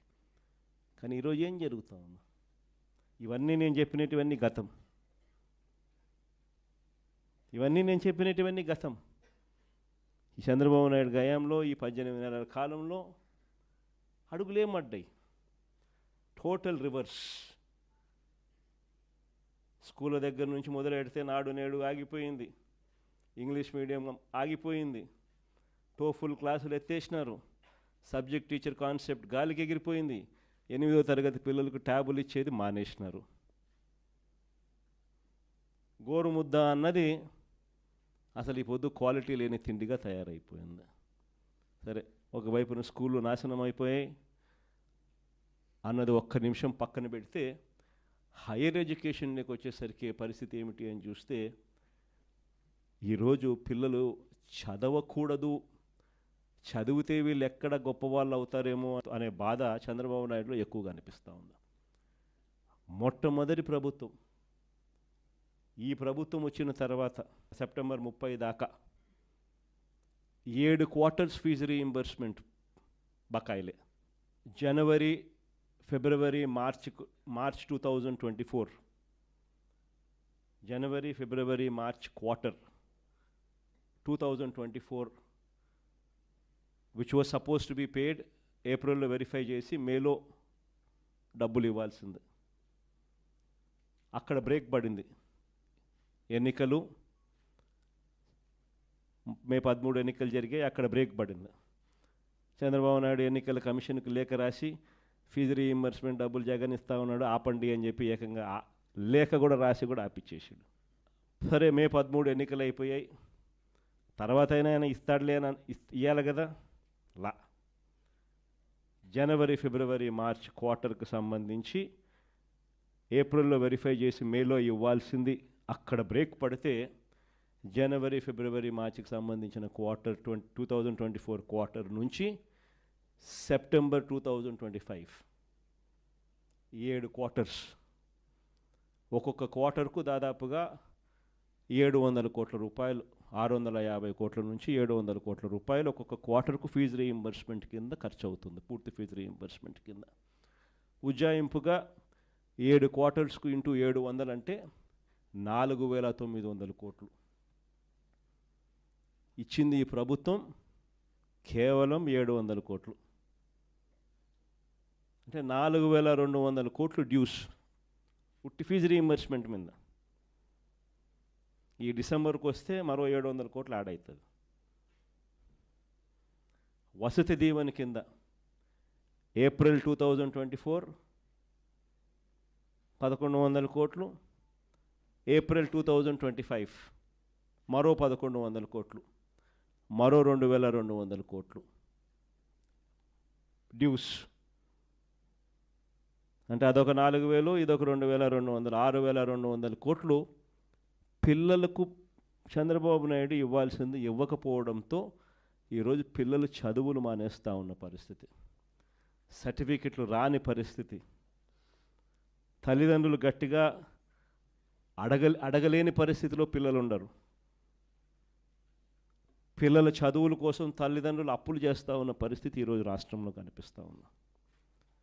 6,200 కోట్ల రూపాయలు ఫీజు రీయింబర్స్మెంటు, వసతి దీవెన, విద్యా దీవెన కింద ఈరోజు బకాయిలు. ఇలాంటి పరిస్థితుల్లో పిల్లలకు తోడుగా వైఎస్ఆర్సీపీ పార్టీ నాయకత్వం తీసుకోకపోతే రేపొద్దున భవిష్యత్తులో పిల్లలకు చదువులు రావు, చదువులు మానేస్తారు.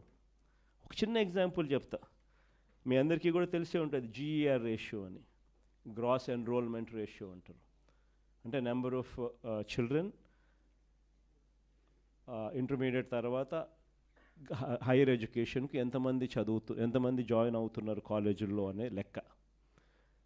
2018-19లో చూస్తే 27.86% మాత్రమే 2018-19లో జీఈఆర్ రేషియో ఉంటే 2023-24కి వచ్చేసరికి మనం ఇవన్నీ చేసి తోడుగా నిలబడేసరికి ఏకంగా 37% అది పెరిగింది.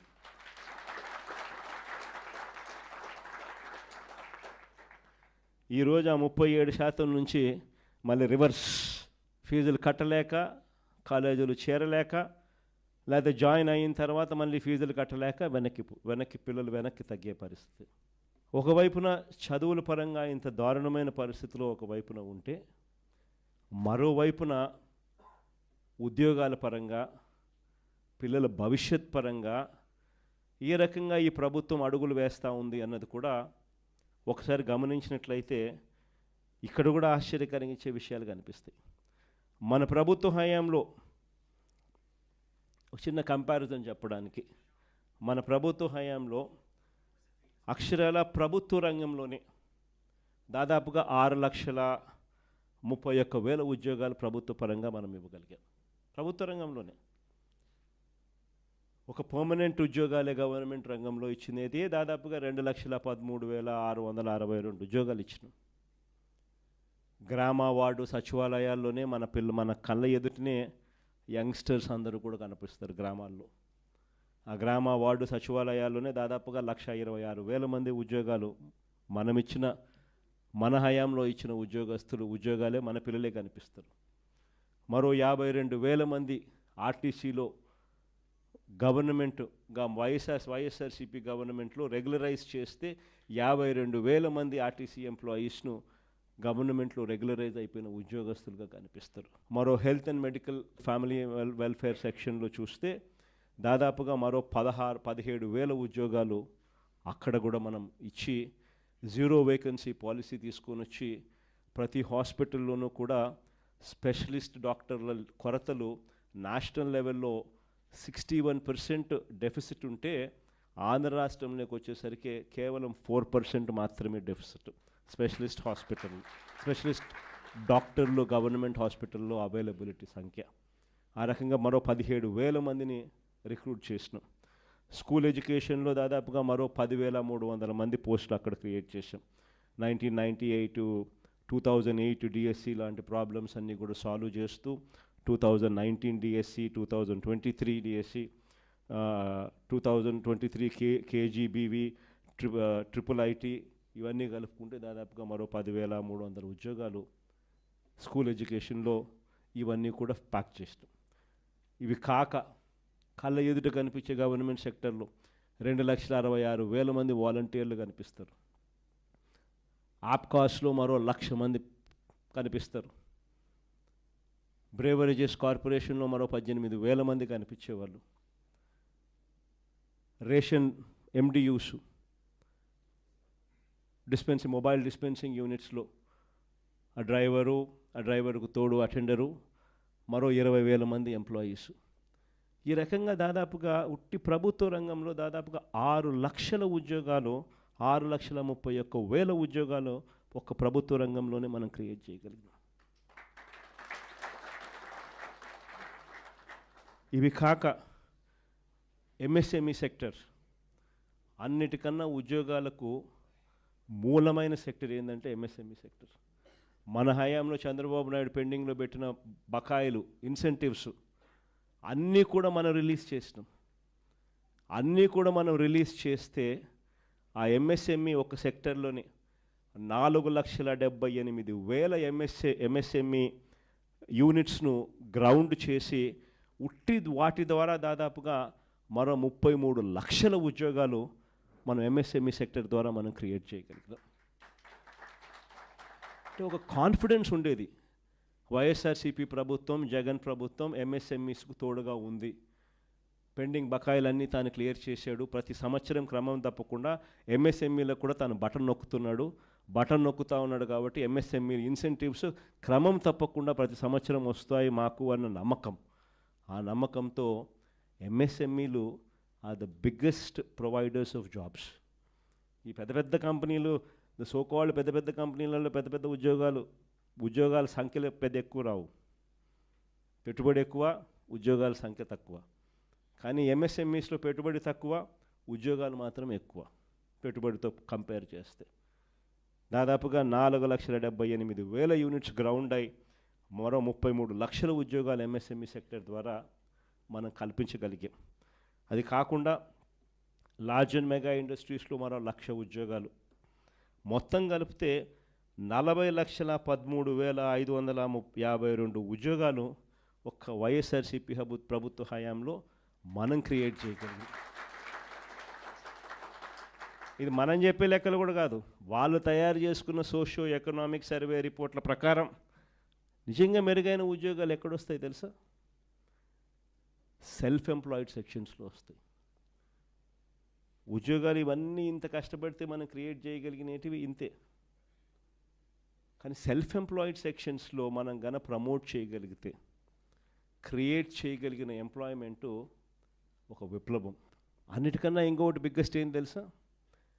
62% ఆఫ్ ద పాపులేషన్, 62% పాపులేషన్ వ్యవసాయం మీద ఆధారపడ్డ పాపులేషన్.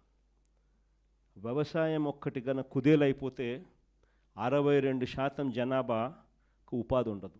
చంద్రబాబు నాయుడు నోట్లో నుంచి వచ్చే మాటలు అయితే వ్యవసాయం అన్నది దండగా అనే మాటలు వస్తాయి. కానీ వ్యవసాయాన్ని పండగగా మార్చిన పరిపాలన ఎక్కడైనా జరిగింది అని అంటే మన ప్రభుత్వ హయాంలో. ప్రతి అడుగులో కూడా విత్తనం నుంచి పంట కొనుగోలు వరకు, పంట కొనుగోలు నుంచి రైతుకి ఏదైనా విపత్తు వస్తే ఆ విపత్తు నుంచి రైతును ఆదుకునే వరకు ప్రతి అడుగులోనూ కూడా రైతును చేయబట్టుకొని నడిపించింది ఒక వైఎస్ఆర్సీపీ ప్రభుత్వ హయాంలో మాత్రమే. ఇవన్నీ చేయగలిగాం కాబట్టే రాష్ట్రంలో ఎకానమీ అన్నది బాయింట్గా ఉన్నది. వీటి అన్నిటికీ తోడు ఎప్పుడు జరగని విధంగా 4 పోర్ట్లు రాష్ట్రం మొత్తం చూస్తే మనం రాకమునుపు వరకు 6 పోర్ట్లు ఉంటే, 4 లొకేషన్స్లో 6 పోర్ట్లు ఉంటే, మన 5 ఏళ్ల పీరియడ్లోనే కోవిడ్ ఉన్నా కూడా, 2 సంవత్సరాలు కోవిడ్ ఉన్నా కూడా, మన 5 ఏళ్ల కాలంలో ఏకంగా మరో 4 పోర్ట్లకు శ్రీకారం చుట్టి అడుగులు ముందుకేసి, అందులో 3 పోర్ట్లు గవర్నమెంట్ రంగంలోనే, రామాయపట్నం అయితేనేమి, మూలపేట అయితేనేమి, కాకినాడ అయితేనేమి, మచిలీపట్నం పోర్ట్ అయితేనేమి. ఇవన్నీ దాదాపుగా రామాయపట్నం అయితే 80% కంప్లీట్ అయిపోయింది, మచిలీపట్నం పోర్ట్ అయితే 30% కంప్లీట్ అయిపోయింది, మూలపేట పోర్టు ఆల్మోస్ట్ 30% కంప్లీట్ అయిపోయింది, కాకినాడ పోర్టు ఒకటి ప్రైవేట్ పోర్ట్లో ఇంకోటి డెవలప్ చేసాం. మొత్తం 4 పోర్ట్లు, 10 ఫిషింగ్ హార్బర్లు, 6 ఫిష్ ల్యాండింగ్ సెంటర్స్. అంటే పోర్ట్ లెడ్ ఎకానమీని అడుగులు వేగంగా ముందుకు ఇచ్చగలిగాం. గూగుల్కి సంబంధించి క్లారిఫికేషన్, చంద్రబాబు నాయుడు అనే వ్యక్తి ఏ రకంగా క్రెడిట్ చోరీ చేస్తాడు అనేది కూడా చెప్పింటే, డేటా సెంటర్ అనే దానికి ఫస్ట్ ఆఫ్ ఆల్ డేటా విశాఖపట్నంకు రావాలా కదా, వస్తేనే కదా డేటా సెంటర్ అనేది వచ్చేది. ఆ డేటా అనేది సింగపూర్ నుంచి కేబుల్ తీసుకొచ్చేదానికి అంకురార్పణ చేసింది వైఎస్ఆర్సీపీ ప్రభుత్వంలో జరిగింది. కాబట్టి వైఎస్ఆర్సీపీ ప్రభుత్వంలో 300 మెగావాట్లకు సంబంధించి డేటా సెంటర్కు శంకుస్థాపన చేశాం. అదానికి గూగుల్కు ఆ రోజుల్లోనే 2022లోనే నోయిడాలో గూగుల్తో కలిపి నోయిడాలో already data centre Adani already కట్టాడు. దానికి సంబంధించి శంకుస్థాపన 2023లో జరిగింది. తర్వాత సింగపూర్ గవర్నమెంట్కు 2020 శంకుస్థాపన చేసిన రోజే, తర్వాత 3-4 నెలలకే 2022లోనే సింగపూర్ గవర్నమెంట్కి లేఖ కూడా రాసినాం, కేబుల్ అక్కడి నుంచి వచ్చేదానికి మాకు ఫెసిలిటేట్ చేయండి అని.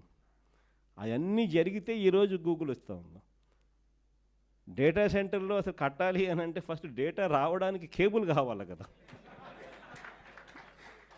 ఇవన్నీ అప్పుడు మనం చేసాం కాబట్టి ఇప్పుడు వస్తూ ఉంది. ఆ రోజు నుంచి చూస్తే విశాఖపట్నంలో డెవలప్మెంట్ అనేది ఆ రోజు అడుగులు మనం వేసాం కాబట్టి ఈరోజు గూగుల్ వస్తూ ఉంది. ఆ రోజు మనం మూలపేట పోర్టు మనం 30% కంప్లీట్ చేసాం కాబట్టి ఈరోజు మూలపేటలో పోర్టు కంప్లీట్ అయ్యే పరిస్థితిలోకి వస్తూ ఉంది. ఆ రోజు భోగాపురం ఎయిర్పోర్ట్కు 900 కోట్లు ల్యాండ్ అక్విజిషన్కి మనం ఖర్చు చేసినాం. R&R ల్యాండ్ అక్విజిషను 900 కోట్లు. ఖర్చు చేసి భోగాపురం ఎయిర్పోర్ట్కు ఫౌండేషన్ స్టోన్ వేసి దాదాపు 30% కంప్లీట్ చేసినాం, అన్ని పర్మిషన్లు తీసుకొచ్చి ఇచ్చి. మనం చేశాం కాబట్టి అది కంప్లీట్ అవుతుంది. ఈరోజు నిజంగా చంద్రబాబు నాయుడు చూస్తే అన్నీ రివర్స్గానే కనిపిస్తూ ఉండే. మెడికల్ కాలేజీలు అన్నిటికన్నా నిజంగా చాలా అతి దరిద్రమైన పని చంద్రబాబు నాయుడు ఏదైనా చేస్తూ ఉన్నాడంటే ఇది అతి దరిద్రమైన పని. నిజంగా అతను మంచి చేయకపోతే చేయకపోయి కనీసం చెడు చేయడం అన్న దానికి మనకి ఇంతకన్నా దరిద్రం ఏదైనా ఉంటుందో నాకు అర్థం కాదు అసలు. ఎందుకనంటే నువ్వు కట్టిందిలా రాష్ట్రం ఏర్పడినప్పటి నుంచి ఇప్పటిదాకా 1923 1923 నుంచి 2019 దాకా, అంటే మన ప్రభుత్వం వచ్చేదాకా రాష్ట్రంలో ఉన్న మొత్తం మెడికల్ కాలేజీలు ఎన్ని అంటే 12. గవర్నమెంట్ రంగంలో ఉన్న మొత్తం మెడికల్ కాలేజీలు ఎన్ని అని అంటే 12. ఈ 12 కాలేజీలకు చంద్రబాబు నాయుడు చేసింది 0.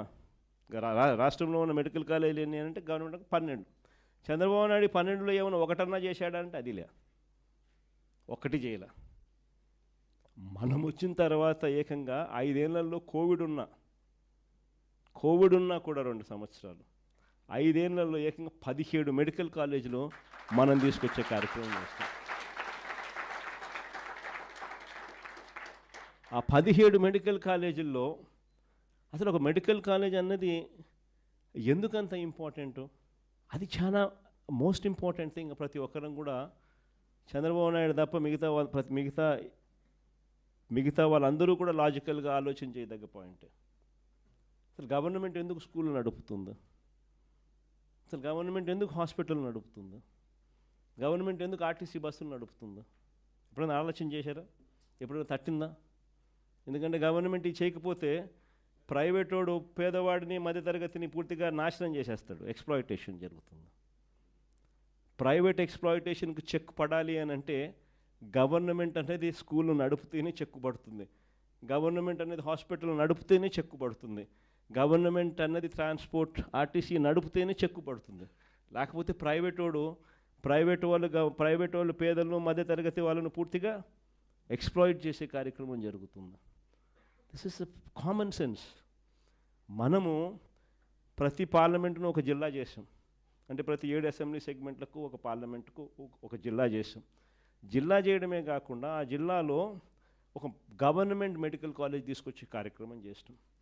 గవర్నమెంట్ మెడికల్ కాలేజ్ ఎందుకు అని అంటే గవర్నమెంట్ మెడికల్ కాలేజ్తో పాటు అక్కడ ఒక మల్టీ స్పెషాలిటీ హాస్పిటల్ కూడా టీచింగ్ హాస్పిటల్గా అవైలబిలిటీలోకి వస్తుంది.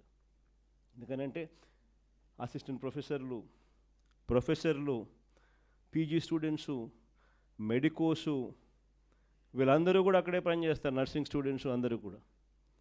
సో ఒక సూపర్ స్పెషాలిటీ హాస్పిటల్ అన్నది కూడా ఒక టీచింగ్ హాస్పిటల్ రూపేణా అవైలబిలిటీలోకి వచ్చి పేదలకు ఉచితంగా వైద్యం అక్కడ అందుబాటులోకి వస్తుంది. ఎప్పుడైతే ఈ టీచింగ్ హాస్పిటల్ ఎప్పుడైతే పనిచేయడం మొదలు పెడుతుందో, సూపర్ స్పెషాలిటీ హాస్పిటల్ ఎప్పుడైతే అందుబాటులోకి వస్తుందో, ఉచితంగా వైద్యం అన్నది ఎప్పుడైతే పేదలకు మధ్యతరగతి వాళ్ళకు అందుబాటులోకి వస్తుందో, ప్రైవేట్ వాడు ఎక్స్ప్లాయిట్ చేసే అవకాశం తగ్గిపోతుంది. ఎందుకనంటే 50 కిలోమీటర్ల దూరంలో నీకు ఆ హాస్పిటల్ ఉన్నప్పుడు 50 కిలోమీటర్ల లోపే ఈ హాస్పిటల్లో నీకు ఉచితంగా వైద్యం అందుతూ ఉన్నప్పుడు నువ్వు లక్షలు ఫీజులు వేస్తే ఎందుకు ఎవడు డబ్బు కట్టడు. కాబట్టి ప్రైవేట్ ఎక్స్ప్లాయిటేషన్ చెక్ పడుతుంది అని పేదలకు మధ్యతరగతులకు ఒకవైపున మంచి చేస్తూ, మరోవైపున ఏకంగా ఈ మెడికల్ కాలేజీల వల్ల 17 మెడికల్ కాలేజీల వల్ల ఏకంగా 4900 మెడికల్ సీట్లు అవైలబిలిటీలోకి వస్తాయి. ఈ 17 మెడికల్ కాలేజీల వల్ల మాత్రమే ఏకంగా 2550 మెడికల్ సీట్లు అవైలబిలిటీలోకి వస్తాయి. ఈ సీట్లలో అందరూ కూడా పిల్లలకు సీట్లు ఫ్రీగా దొరుకుతాయి, సగం సీట్లు. మిగతా సీట్లు ప్రైవేట్ కన్నా ఇంకా తక్కువ రేట్లకు గవర్నమెంట్ కాలేజీలలో అవైలబిలిటీలోకి వస్తాయి. మన పిల్లలు డాక్టర్లు అవుతారు, మన జిల్లాల్లోనే డాక్టర్లు అవుతారు. మన పిల్లలకి ఇన్ని సీట్లు అవైలబిలిటీ ఇక్కడే చదవడం మొదలు పెడితే మన పిల్లలు ఇక్కడే డాక్టర్లు అయి మన ప్రాంతంలోనే సేవలు అందిస్తూ ఉంటారు. సో ఒక గొప్ప కార్యక్రమం జరుగుతూ ఉంటే ఈ 17 మెడికల్ కాలేజీలలో 7 మెడికల్ కాలేజీలు చంద్రబాబు నాయుడు ప్రమేయం లేకుండానే అయిపోయినాయి మనం ఉన్నప్పుడే. ఒక 5 మెడికల్ కాలేజీలు అయితే పూర్తిగా స్టార్ట్ అయిపోయినాయి. 800 సీట్లు కూడా ఆల్రెడీ స్టార్ట్ అయినాయి కోర్సులు కూడా. 3 బ్యాచ్లు కూడా జరిగాయి. ఇంకొక పాడేరు మెడికల్ కాలేజీకి సంబంధించి జూన్లోనే క్లాసులు స్టార్ట్ అయిపోయాయి. పులివెందుల మెడికల్ కాలేజీకి సంబంధించి చంద్రబాబు నాయుడు ముఖ్యమంత్రి అయ్యే నాటికి సీట్లు అలాట్ చేస్తూ, అయ్యా మీకు 50 సీట్లు ఇస్తున్నాము అని చెప్పి లెటర్ వచ్చింది. ఈ మనిషి మాకు సీట్లు వద్దు అని లెటర్ ఎన్నిక రాసినాడు. ముఖ్యమంత్రి మెడికల్ కాలేజీకి 50 సీట్లు ఇస్తే సెంట్రల్ గవర్నమెంటు మాకు వద్దు అని ఎన్నిక లెటర్ రాసినాడు. మొత్తం 17 కాలేజీలలో 7 మెడికల్ కాలేజీలు రెడీగా ఉన్నాయి. 8,000 కోట్లకు దాదాపుగా 3,000 కోట్లు అప్పుడే ఖర్చు చేసేసి పూర్తిగా కాలేజీలు రెడీ అయినాయి. మిగిలిన 10 కాలేజీలకు పెట్టాల్సింది 5,000 కోట్లు.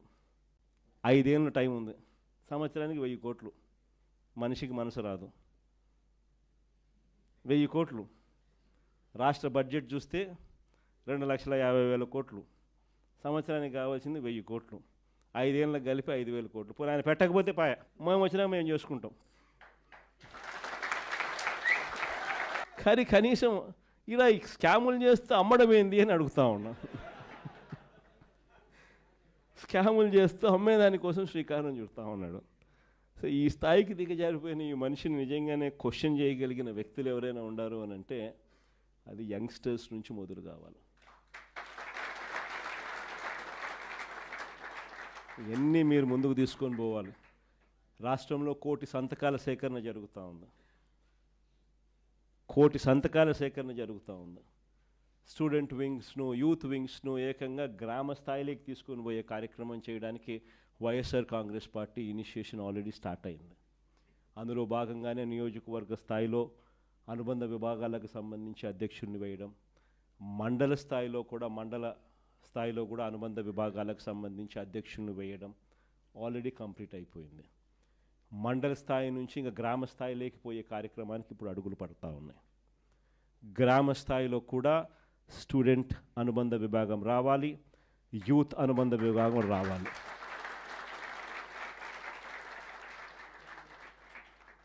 చైతన్యం తీసుకొని రావడం అన్నది అక్కడి నుంచి స్టార్ట్ కావాలి. ఈ యుగంలో డ్రైవ్ చేసేది మీరు. మీ చేతుల్లోనే భవిష్యత్తు ఉంది. మీరు ఎలా డిసైడ్ చేస్తే ఆ గవర్నమెంట్ వస్తుంది. ఈ గవర్నమెంట్ సిట్ అంటే సిట్, స్టాండ్ అంటే stand. That is the power of youngsters. ఇది ఖచ్చితంగా ఇది గుర్తుపెట్టుకోవాలా. 1 కోటి సంతకాల సేకరణ అనేది కార్యక్రమం జరుగుతూ ఉంది. రాష్ట్ర వ్యాప్తంగా కూడా ఈ చంద్రబాబు నాయుడు ప్రభుత్వం మీద గట్టిగా ఒత్తిడి తీసుకొచ్చే దిశగా అడుగులు వేస్తూ 1 కోటి సంతకాల సేకరణ చేస్తూ మెడికల్ కాలేజీలు ఎట్టి పరిస్థితుల్లోనూ ప్రైవేటైజ్ చేయడానికి మేమంతా వ్యతిరేకం అనే కార్యక్రమాన్ని గొప్పగా శ్రీకారం చుట్టాం. ప్రతి గ్రామంలోనూ రచ్చబండ అనే కార్యక్రమాన్ని లాంచ్ చేస్తూ అక్కడే 1 కోటి సంతకాల సేకరణ కూడా శ్రీకారం చుట్టూ అనుబంధ విభాగాలు ఒకవైపున వేసుకుంటూ మరోవైపున 1 కోటి సంతకాల సేకరణ చేసే కార్యక్రమానికి శ్రీకారం చుట్టాం. సో అవన్నీ కూడా మీరు దగ్గరుండి మీరు కూడా ఇన్వాల్వ్ కావడమే కాకుండా ఇంకా న్యూట్రల్స్, ఇంకా లైక్ మైండెడ్ పీపుల్ను, ఇంకా మిగతా వాళ్ళందరినీ కూడా అందరినీ కూడా కలుపుకొని పోయే కార్యక్రమాలు కూడా చేస్తూ అందరినీ కూడా ఈ స్ట్రీమ్ ఆఫ్ థింకింగ్ లేకి ఎక్స్ప్లెయిన్ చేస్తూ వీళ్ళందరినీ కూడా మమేకం చేస్తూ ఈ కార్యక్రమం జరిగించాలి. ఇందులో మీ పాత్ర చాలా క్రిటికల్ అన్నది గుర్తుపెట్టుకోండి. ఐ థింక్ 12వ తారీఖున ప్రతి నియోజకవర్గంలోనూ కూడా ఈ కార్యక్రమాలు, ఈ ర్యాలీస్ చేసి, అసెంబ్లీ స్థాయిలో ర్యాలీస్ చేసి ప్రొటెస్ట్ తెలియజేసే కార్యక్రమాలకు జరుగుతూ ఉంది. సో ఆ 12వ తారీఖు చేసే ఆ కార్యక్రమాలు చంద్రబాబు నాయుడికి ఏ రకంగా షాక్ తగలాలి అని అంటే, చంద్రబాబు నాయుడు అనే వ్యక్తి ప్రైవేటైజేషన్ అనేది బుర్రలో నుంచి తీసేసేయాలన్న ఆ లెవెల్లో షాక్ తగలాలి. సో అక్కడి నుంచి అడుగులు స్లోగా ముందుకు వేస్తే పోదాం. ఐ థింక్ డిసెంబర్ నాటికల్లా ఫీజు రీయింబర్స్మెంట్ మీద కూడా ఐ థింక్ చంద్రబాబు నాయుడుకి సఫిషియెంట్ టైం ఇచ్చినట్టుంటుంది. దాని తర్వాత దాని మీద కూడా గేరు మార్చి చంద్రబాబు నాయుడు మెడల్ వంచే కార్యక్రమం కూడా అక్కడ కూడా మొదలుపెట్టే కార్యక్రమం కూడా చేద్దాం. విద్యార్థుల గురించి,